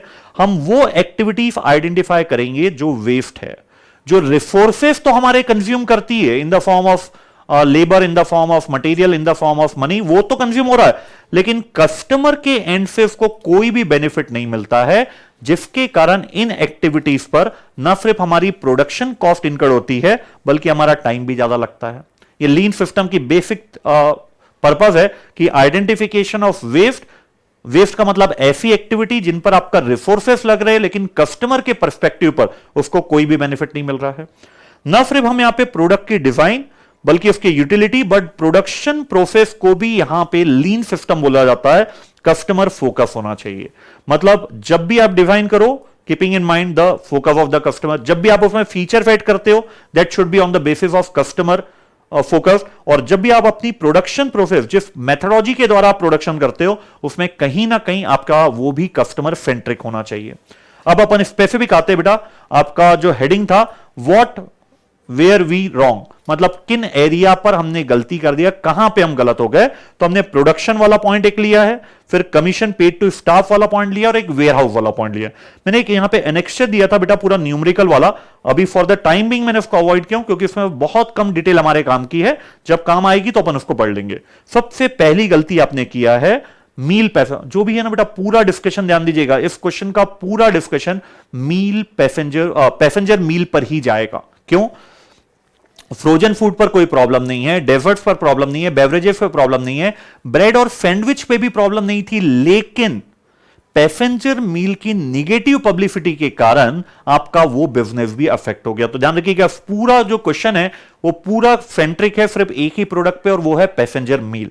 तो सबसे पहले हम बोलेंगे जो आप प्रोडक्शन कर रहे थे पैसेंजर मील का वो प्रायर एंटिसिपेशन ऑफ डिमांड पे कर रहे थे, जबकि बहुत इंपॉर्टेंट पॉइंट बोल रहा हूं, आप सर्विस सेक्टर में हो, स्पेशली आप फूड इंडस्ट्री में हो, तो यहां पर क्वालिटी ऑफ फूड आइटम किस सेफ्टी मेथोडोलॉजी के द्वारा आप बना रहे हो, कहीं उस पर कोई चीज इश्यू तो नहीं आ रहा है सेफ्टी इश्यू, और क्या जब प्रिपरेशन हो रहा है तो जो भी रॉ मटेरियल आप यूज कर रहे हो, जो फिनिश गुड बना, क्या उसके जो न्यूट्रिशन है वो रिटेन करके आप दे पाते हो। ये तीन चीजें आप कस्टमर को डिलीवर करोगे ना, तभी वो मानेगा हाँ यार फूड जो है वो क्वालिटी फूड है, फ्रेश है, डिलीशियस है, along with the safety mechanism के द्वारा वो फूड को प्रिपेयर किया गया है। ये कहीं भी अपन ने ये चीजें नहीं किया है। अपन ने क्या किया, प्रायर एंटिसिपेशन ऑफ डिमांड के आधार पे मील प्रिपेयर किया, उनको स्टोर किया, जिससे कंज्यूमर को कोई भी बेनिफिट नहीं मिलता बल्कि उसे लॉस हो रहा है। इस सिचुएशन में ना तो उसे फ्रेश फूड मिल रहा है, ना ही उसे न्यूट्रिशन जो है उसमें वो रिटेन कर पा रहे हैं, बल्कि हम एक प्रकार से उन्हें जो बैड क्वालिटी फूड ही प्रोवाइड कर रहे हैं, जबकि स्टोरिंग ऑफ फूड कंज्यूमर को कोई भी बेनिफिट नहीं करता। तो यहां पर आपकी पहली गलती है कि आप सर्विस इंडस्ट्री में, स्पेशली होटल इंडस्ट्री में हो, यहां पर quality of the raw material, फिर दूसरा test of the finish good, safety standard and आपका न्यूट्रिशन जो है वो कितना आप रिटेन करके अपने कस्टमर को देते हो, उसके ऊपर आपका बिजनेस टिका हुआ है। तो अब हम यहां पे रिकमेंड कर रहे हैं, हालांकि मुझे नहीं लगा ये रिकमेंड करना चाहिए था बेटा, क्योंकि रिक्वायरमेंट पार्ट अगर आप देखो ना तो उसने हमसे रिक्वायरमेंट पार्ट में पूछा है what are we doing wrong, उसको कैसे सुधारे इसके बारे में कहीं भी नहीं बोला है। फिर भी जब आप आईसीए का सॉल्यूशन देखेंगे तो उन्होंने ये तो बताया ही है कि हम कहां पे गलत कर रहे हैं, साथ में ये भी बताया उसको कैसे इंप्रूव कर सकते हो। तो एग्जामिनेशन पर्पस के लिए मैं इसे ऑप्शनल बोलूंगा बेटा, ये जो लास्ट कॉलम है ये ऑप्शनल है क्योंकि रिक्वायरमेंट पार्ट में नहीं था, फिर भी अभी के पर्पस के लिए, नॉलेज पर्पस के लिए तो बढ़िया है। आप अभी पुश सिस्टम पे जा रहे थे, सबसे पहले आप एक काम करो, पुल प्रोडक्शन स्टार्ट करो। मील आप तभी बनाओ जब आपकी डिमांड पुल हुई हो, जितनी डिमांड पुल हुई हो उतना ही मील आपको प्रिपेयर करना है, ना कम ना ज्यादा। इससे आप अपने दो वेस्ट रिड्यूस कर पाएंगे। सबसे पहला, जो प्री प्रिपेयर्ड मील थे उनको स्टोर करने की कॉस्ट आपकी बचेगी। सेकंड, जो एंटीसिपेशन ऑफ फ्यूचर डिमांड पे आप एक्सेस प्री प्रिपेयर्ड मील बना लेते थे, उसको फिर जो आपको डिस्कार्ड करना पड़ता था वो वाली कॉस्ट आपकी सेव हो जाएगी। तो सबसे पहली गलती आपने प्रोडक्शन पे किया। सेकंड गलती आप कर रहे हो commission paid to staff. Commission दिया जाता है स्टाफ को on the basis of recipe approved, है ना, जबकि कोई भी रेसिपी अप्रूव होती है तो हमें मटेरियल को असेंबल करना पड़ता है, उसका फाइनेंशियल इंपैक्ट आता है, फिर वेरियस सप्लायर से हमें वो मटेरियल लेकर फिर उसको एग्जीक्यूट करना पड़ता है, जिसके कारण उन्होंने बोला भी कि जो रेसिपी अप्रूव हुई थी उस पर निगेटिव कॉस्ट बेनिफिट रिलेशनशिप है। तो यहां पे क्या करना चाहिए आपको, अगर कमीशन आपको स्टाफ को देना है तो रिवॉर्डिंग का मैकेनिज्म चेंज कर देना चाहिए। आज का मैकेनिज्म है जो भी रेसिपी अप्रूव हो गई उस पर उन्हें कमीशन मिल रहा है, जबकि अब हम उन्हें सजेस्ट करेंगे कि आप एक काम कीजिए, रेसिपी जो अप्रूव हो और जिस पर फाइनेंशियल इंटरेस्ट हो, मतलब कंपनी को बेनिफिट हो, अलॉन्ग विथ जब भी वो कस्टमर को वो रेसिपी डिश जो है वो सर्व की जा रही है तो उससे सेटिस्फैक्शन सर्वे कराया जाए, फीडबैक लिया जाए, फीडबैक के आधार पे फाइनेंशियल ग्राउंड के आधार पे कंपनी को कितना बेनिफिट हुआ, इन दो आधार पे हम मार्क्स देंगे अपने उस शेफ को, उसके आधार पे उन्हें कमीशन मिलेगा। क्या बोला बेटा मैंने? दो चीज। पहला, अभी आज हम कमीशन कैसे दे रहे हैं? सीधा स्ट्रेट फॉरवर्ड, अगर उनकी रेसिपी अप्रूव हो जाती है हमारे टीम मेंबर के द्वारा तो हम उन्हें पेमेंट कर रहे हैं। जबकि होना अब यह चाहिए कि सबसे पहले हम यह देखें कि क्या उनकी रेसिपी हमें फाइनेंशियल बेनिफिट दे रही है, तो उन्हें हम रिवॉर्ड देंगे।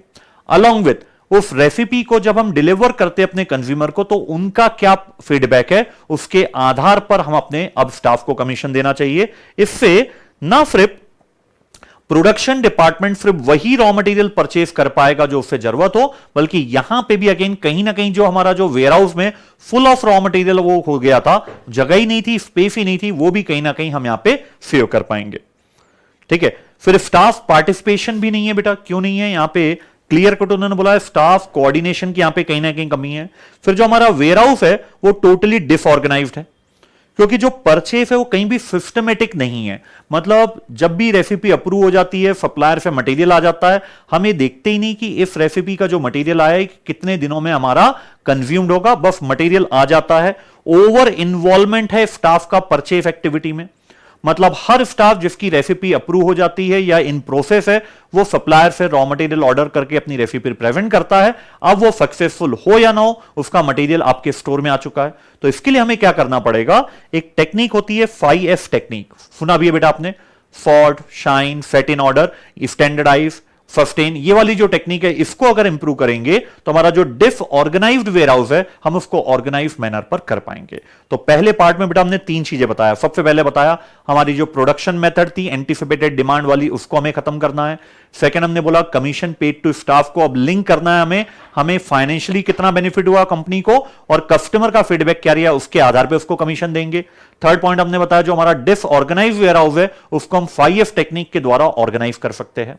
ठीक है। चलिए, सेकेंड पार्ट था क्या हम अपने जो बिजनेस है करेंट बिजनेस उसको कंटिन्यू कर सकते हैं क्या? क्योंकि हमने क्या सोच लिया है कि हमें अब अपने आप को रिटेलर प्रेजेंट करना है, ना कि manufacturer of passenger meal, bread and sandwich. जबकि ब्रेड और सैंडविच तो हमारा बिल्कुल ट्रेडिशनली काम कर रहा था, लेकिन अब हम चाहते हैं हम अपने आप को रिटेलर प्रोवाइड करें।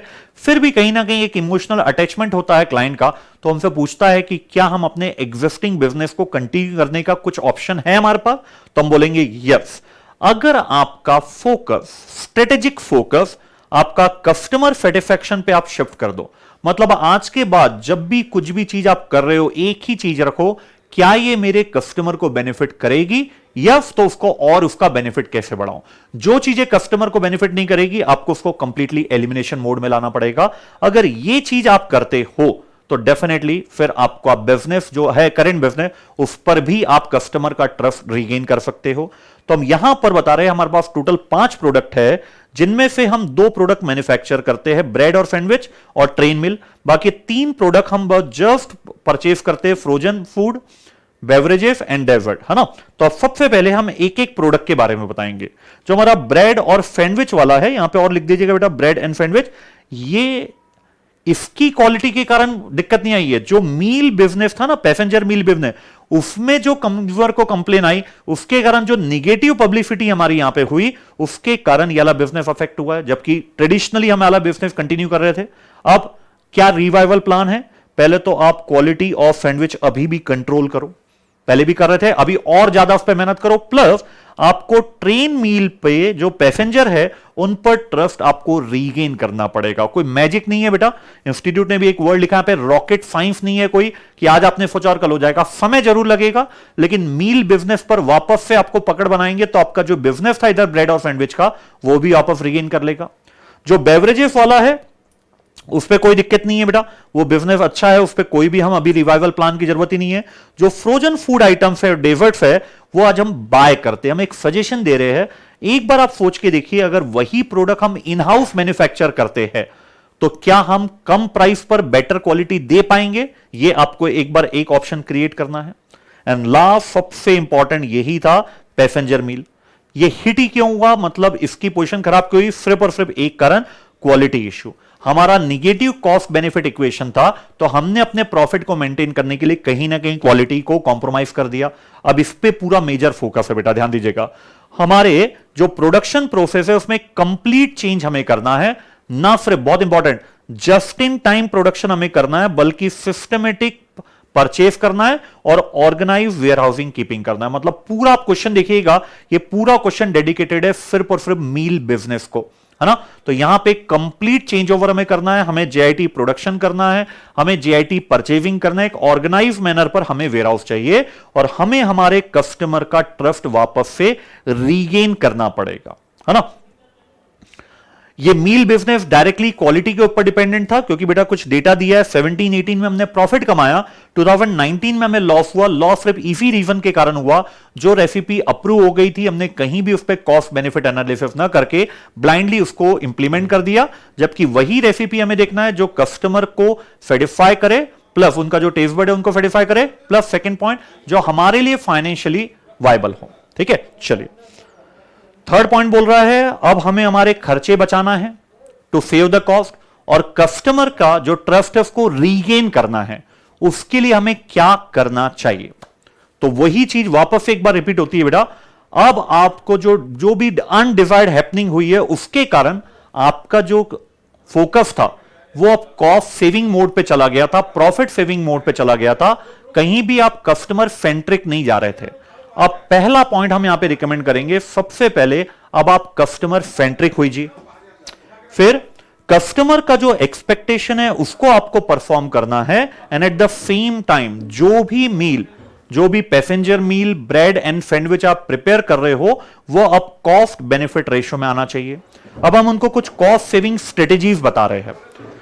कुछ डायरेक्ट कॉस्ट को आप अपने रेवेन्यू के साथ अटैच कर दीजिए, जैसे जो आप कमीशन देते थे अब उसको आप अटैच कर दीजिए कस्टमर सेटिस्फैक्शन के साथ। अगर कस्टमर सेटिस्फैक्शन मिला होगा तो स्टाफ को कमीशन मिलेगा, अगर कस्टमर सेटिस्फैक्शन निगेटिव है तो स्टाफ को भी कमीशन नहीं मिलेगा, जिसके कारण जो आपका स्टाफ है वो दिन पर दिन फोकस करेगा कि कैसे हम कस्टमर सेटिस्फैक्शन बढ़ाए। तो डायरेक्टली आप अपनी कॉस्ट को अपने रेवेन्यू के साथ लिंक कर रहे हो। जितना ज्यादा कस्टमर सेटिस्फैक्शन पर अब आपका स्टाफ वर्क करेगा, उन्हें पता है उतना कमीशन ज्यादा मिलेगा, और इसी प्रोसेस में आपका रेवेन्यू भी बढ़ेगा। फिर मील पैसेंजर्स को जो आप डिलीवर करते हो सकता है वो आज आपने आउटसोर्स किया हो। कॉस्ट सेविंग करने के लिए अगर आप इन हाउस ट्रांसपोर्टेशन पर वर्क करो कि क्या हम कॉस्ट बचा सकते हैं, तो इस पर भी हो सकता है बेटा। जैसे डोमिनोस मान के चलिए आउटसोर्स कर दिया उसने डिलीवरी, अब डोमिनोस ये सोच सकता है क्या यही बंदे अगर हम एम्प्लॉय कर ले, हम व्हीकल इनके लिए परचेस कर ले, तो क्या कहीं ना कहीं हम कॉस्ट बचा सकते हैं क्या।